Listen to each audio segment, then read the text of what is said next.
Welcome to my rose garden. Make yourself a cup of tea, take your albums, and let's begin discussing the shadows of famous artists that still linger behind us. Today, these shadows have led us to a master whose life and work inextricably linked to an attempt to cheat time itself. He spent years searching for that one method which would allow him to halt the process of decay, a case which ultimately led to his tragic end. Joseph Desailly, photographer.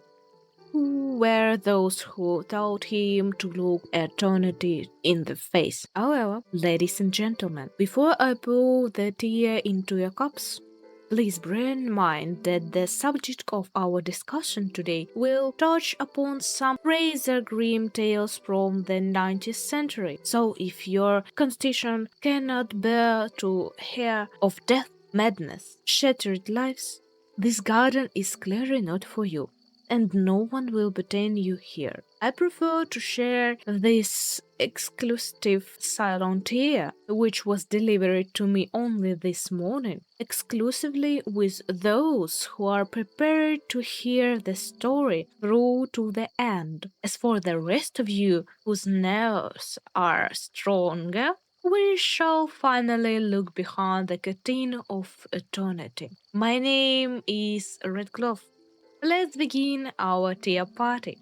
Joseph, also known as the photographer, is not only my main in the game, but also a character whose story and design captivated me from the very start of the game. The tenderness, yet at the same time the austerity, even the danger of his image, takes us back first and foremost to the Victorian era. Even his story drafts parallels with real historical events. Joseph, also known as the former Count Desailly, come from a wealthy aristocratic family and was born in France alongside his twin brother Claude. In the early years of his life, it's believed that his family was forced to leave France and moved to England, likely due to the mass emigration to Britain during the French Revolution. Shortly afterwards, his brother died for an illness, and the pain of losing his twin and loyal companion drove Joseph to immerse himself, almost numbly, in art and photography. He hoped that he would be able to preserve the appearance of the people and objects he photographed in order to bring them back to life. So, according to the story of this character, however, as is always the case, having begun to defy death itself, failed to notice how he had turned into a monster who took the lives not only of innocent animals but also of servants, in the hope of becoming the master of time allowed to him, or perhaps even of trying to turn back the hourglass of those who time has long since run out. Behind the tragic story of what might seem to be a fictional character lie the shadows of those who once also dreamed to stop in time, only a small piece of paper. And as history has shown, not only did they achieve their goal, but they also made their mark on history. The first in our list of the shadows behind the figure of the photographer was the man who gave our character not only his name, but also a part of his own life story. Joseph Nicéphore Niépce was a French inventor and one of the pioneers of photography. In the 1820s, he was the first to find a way to fix the image produced in a camera obscura using asphalt varnish as a photosensitive material. From 1829, he collaborated with Mr. Daguerre Did you notice? Our character has exactly the same name. What's more, the real Joseph also had a brother called Claude. Furthermore, the real Claude did not die of old age, but under very tragic circumstances. He and his brother, just like their game counterparts, were as thick as twelve. They worked together on inventions, one of which was the powerful one of the first internal combustion engines. This drained the family's entire fortune, leaving them up to their years in debt. So, what happened next? Well, Claude traveled into England to find investors for their engine and save the families from property. In London, due to the constant stress, debts, and setbacks, Claude began to suffer from a sort of mental disorder. In letters to his brother, he rambled, claiming he had created a perpetual mental machine and gradually lost his mind. Joseph dropped everything and rushed to England to save his brother. He found him seriously ill, and in early 1828, Claude died in utter poverty and madness. This bears a striking resemblance to the events of Joseph Desanier's own backstory, the death of his brother, which moved the photographer to despair and endless attempts to turn back time. The pain of losing not only a brother but also a full partner, which slowly drained away at his soul, leaving only charred remains. But let's back to the real photographer. How did he come up with the idea for photography? Niépce himself spent a very long time trying to improve the process of lithography, a method of planographic printing. He decided to replace the Bavarian limestone, which was used as a printing plate, with a sheet of tin. Incidentally, his son, and this is the first difference from the fictional Joseph. His sons loved drawing on these plates with colorless pencils. And when he grew up and went into the army, Niépce began experimenting with silver swords as he couldn't draw himself. He wanted to make the light draw by itself, very reminiscent to the situation with AI. People also want someone else to do things for them. He succeeded in achieving his goal using asphalt varnish, called bitumen, dissolved in animal oil. He applied this solution to a plate made of glass, copper, or an tin-lead alloy and exposed it in a camera obscura for several hours. Thus, the first photographic paper was made from asphalt. When the image formed on the coating hardened and became visible to the naked eye, Niépce treated the plate with acid in a dark room. The acid dissolved the coating of the image lines, which have been protected from light during exposure and remained soft and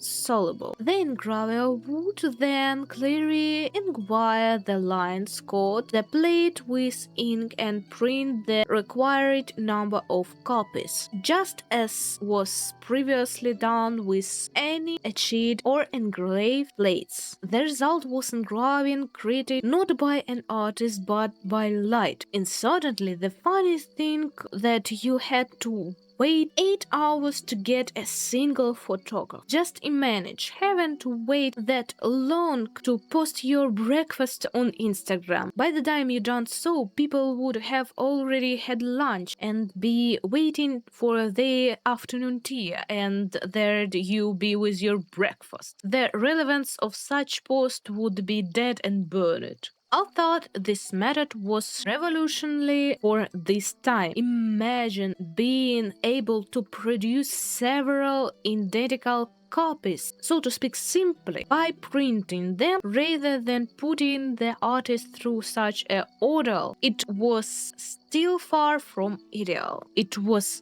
then that a man appeared who wanted to collaborate with Niépce, the man who went down in history as the second father of photography. So, the second figure standing in the shadow behind our photographer was the man who shared with him the method of creating photographies, namely Louis Daguerre. He was a man who had come a long way from being a customs official and a decorate artist to becoming a person who perfected Niépce's method of painting without the artist's involvement. Let's be clear, he did not invent photography as such, but rather perfected it and popularized it. In 1829, he signed a contract with Niépce to develop his calligraphy method. From 1829 until his death in 1833, Niépce and his son Isidore, who became Daguerre's partner after his father's death, failed to develop their invention, whereas Daguerre, conducting his experiments independently, made progress. His idea was to produce an image on a polished surface of a silver plate impregnated with iodine vapor.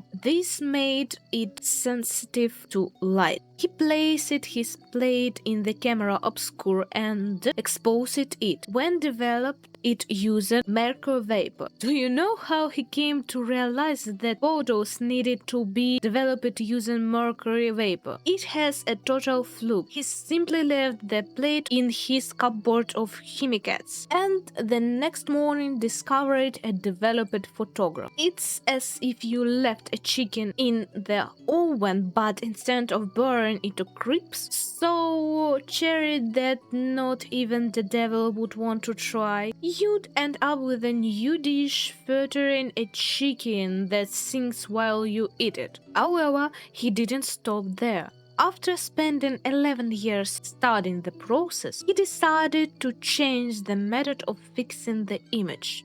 The old method involved fixing the exposed plate by rinsing it with a strong salt solution and hot water. After 1839, the salt used in the fixing process was replaced by sodium hyposulfate, a fixing agent discovered by John Herschel. As a result, the silver iodine particles that had not been exposed to light were washed away. The exposure time for the plate in the camera obscura rounded from 15 to 30 minutes, whereas Niépce's heliography required an exposure of up to 8 hours. But the magic of daguerreotype did not end there. The images he produced on silver plates were known in those days as mirrors with a memory, because of the mirror-like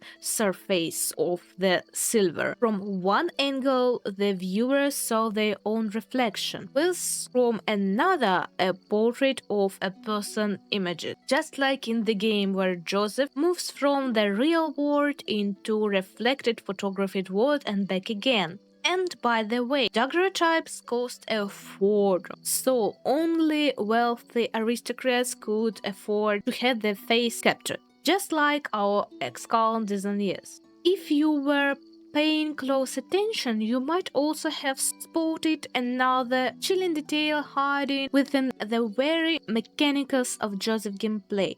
Namely, that in the real world, Joseph appears in a black and white colors with cracks, just like an old daguerreotype, which did indeed darken and cloud over time. However, when the photographer enters the photo world, everything around him freezes, turning black and white, whilst he himself begins to glow with vitality and color, which is very reminiscent of that very desire of the first photographers to stop the time and capture the riot of a natural chaos. It might also reflect one aspect of the character's personality, for the loss of a loved one made him crave that very power over time. Hence, one might assume that the ex-count flawless well time is subject to him, but states in reality their time, like a running river, instantly carries away from him all that was dear to him, whilst he himself remains to rot, unable to move from the spot. Oh yes,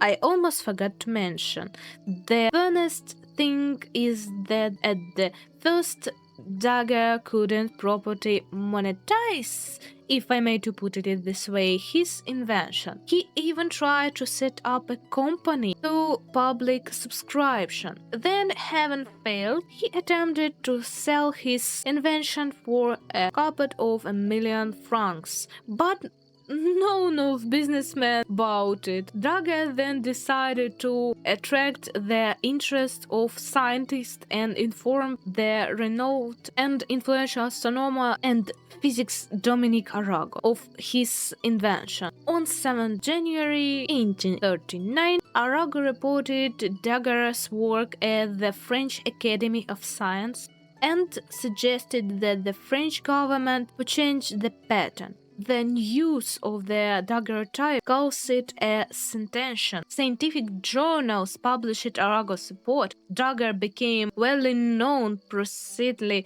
because of his invention. The diorama was also popular, but it had burned to the ground just a few months later. However, which in one case recognized was the great reward from hard work, the other story had no such happy ending, but only emptiness, longing, and virtual oblivion. Were it not of the brilliant idea that at least prevented us from forgetting someone who was just as skilled as Daguerre, but who fell into the trap of sweetness. So, who was it that gave Joseph Deschanel such a mystical and rare side to his story? I would even go so far as to say that these are sorted as a prototype for that very misfortune and tragedy such drives a person to commit unthinkable acts bordering on madness. The third shadow that cast a sinister gloom over the character's image was none other than Hippolyte Bayard, a man who devoted his entire life to photography, yet was banned, recognized by a cruel twist of fate. However, that did not stop him. My dear viewers, this story should serve as an example to you of what is most important in life. Not every authority figure is worth trusting 500%. As they say, trust but verify. Secondly, any situation can be turned to your adventure. And if there are not opportunities, then create them yourself. Under no circumstances should you give up. Even if you have lost, make sure that even defeat becomes your triumph. Let me continue this story, and then you will understand what I mean. The idea of stopping time didn't call only to Niépce and Daguerre. Alongside them, Hippolyte Bayard, a 38 years old official at the French Ministry of Finance, was doggedly pursuing this dream. In March 1839, he managed to produce the first permanent image, and then things really took off. That was missing was a bucket of popcorn. On 20 May, Bayard took his photographies to Francois Arago, secretary of the French Academy of Science, so that he could officially announce his discovery to the specific community. Arago persuaded Bayard to postpone the presentation for the time being, And Hippolyte did not insist. He had no idea that Arago was a friend of his main rival, Louis Daguerre, and a mediator of the impending deal to sell the Daguerre-type technology to the French government. Nor did he know that the signing of the contract was scheduled for 14 June and that Arago, by persuading him to wait, was simply eliminating a competitor. Isn't he a bit of scoundrel? That's why I said not to trust authoritative figures by 100%, because Arago, by his own example, elevated one aspect of human nature. However, it's not for us to judge. Let's just accept it is an effect. So, what happened next?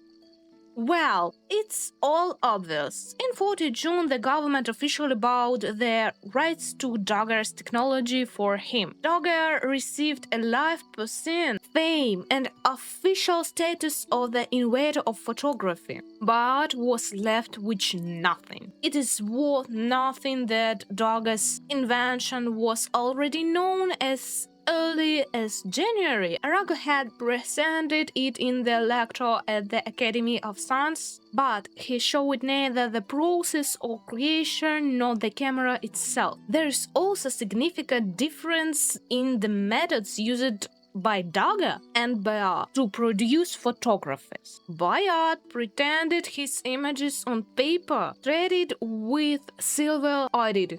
This technique was significantly inferior in terms of detail of Daguerre's method, who created his images on expensive silver-pelted copper plates and developed them using a contour of heated mercury, which was so dangerous to help. Consequently, Bayard's method was slightly inferior in quality, but it was completely cheaper and, more importantly, more portable. Developing the photo required just a couple of bottles of chemicals, whereas Daguerre offered a high quality but dangerous luxury item. But despite that has happened, Bayard decided not to give up so easy. He voiced his protest like a true artist. And guys, I don't mean that he decided to put off Edgar Wilderness' trick and turn reality to his own mad canvas. It's a bad idea,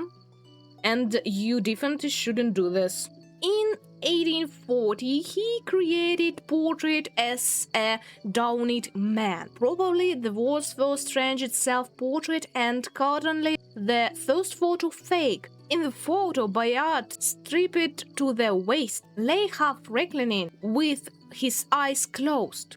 He captured the photograph. The dead body you see on the reverse belongs to Mr. Bayard, the inventor of the method, the marvelous results of which you have just seen or are about to see. As far as I know, the skillful and tireless researcher developed nearly 3 years to perfecting his invention. The Academy, the King, and all those who saw his drawings, which he himself considered imperfect, admired them just as you do know. This brought him fame, but not a penny. The government, having generously rewarded Mr. Daguerre, declared that it could do nothing to help Mr. Bayard, and the unfortunate man brought himself all the fakeness of human nature. Cool, right? And it didn't actually come to a suicide. You can calm down. Just take a breath.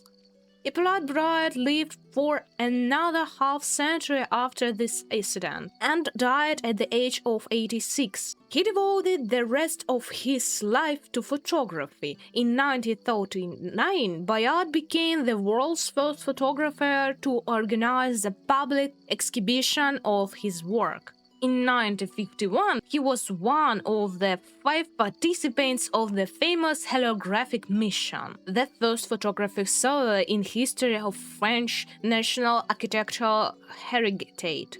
In 1934, he was one of the co-founders of the French Photography Society. He became one of the most talented photographers of his time.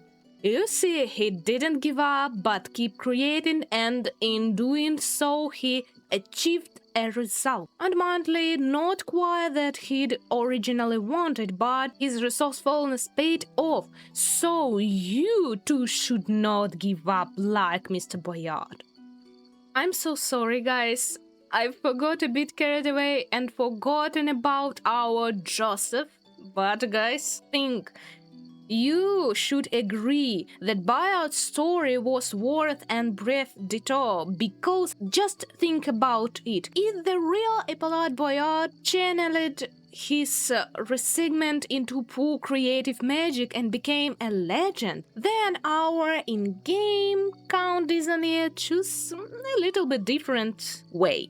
Unlike Bayard, Joseph decided to create his masterpiece not to draw attention to injustice or pour his pain into the canvas. On the contrary, through his actions, he created a terrifying photography world, a gloom that devours living souls. Bayard's shadow bestowed upon the photographer his most terrifying trait, the ability to replace reality with an artificial backdrop. Yet in identityv, this deception has become a daily trap for everyone who dares to fall into the lens of his camera. And so three utterly different destinies: Niépce's tragedy of losing his brother, Daguerre's technological aristocracy, and Bayard's sincere hoax have woven themselves together to give rise to one of the game's most elegant and terrifying hunters.